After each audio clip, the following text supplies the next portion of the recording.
If you're enjoying this podcast, explore The Calm Operator, a practical survival guide by Steve Barker, published by Books Central. Built for pressure, it helps you stay composed, think clearly, and act effectively in outdoor, urban, and emergency situations. Find the book on Amazon or through the Books Central website. When people think about survival, they often picture fire, shelter, or navigation. But the truth is simple: if you don't have safe water, nothing else matters for long. In this episode, we're talking about water purification, one of the most important survival skills you can learn.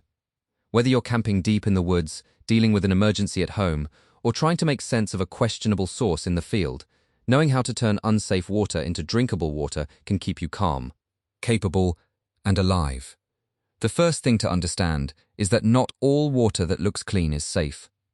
Clear mountain streams, rainwater collected in a bucket, or water from a puddle after a storm can all carry bacteria, protozoa, viruses, and chemical contaminants. That means the first step in water purification is always assessment. If the water is murky, has visible debris, or comes from a risky source, it should be treated as unsafe until proven otherwise. A quick pre-filter through cloth, a bandana, or even a coffee filter can remove sediment, but it does not make water safe on its own. It simply prepares the water for the real purification step. One of the most reliable methods is boiling. If you have the fuel and a container that can handle heat, boiling water is a straightforward way to kill most pathogens. Bring it to a rolling boil for at least 1 minute, and longer if you're at high altitude. Boiling is dependable because it doesn't require special gear, but it does take time, fuel, and a container. In a long-term survival situation, those resources matter. That's why many people carry multiple options instead of relying on just 1.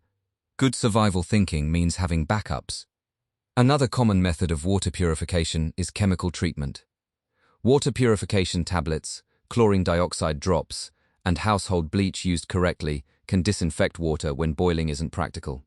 These methods are lightweight, easy to pack, and valuable in a bug-out bag or vehicle kit, but they are not instant, and they work best when the water is already clear.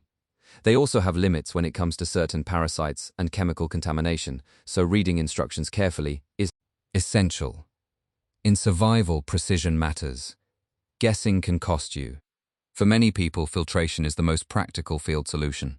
Portable filters can remove sediment and many harmful microorganisms, making them ideal for hiking, camping, and emergency use. Some systems are compact enough to fit in a pocket, while others are designed for groups or base camp use. Still, it's important to know what a filter can and cannot do. Most filters do not remove viruses unless specifically designed to do so, and very few remove dissolved chemicals. That's why the best approach is layered.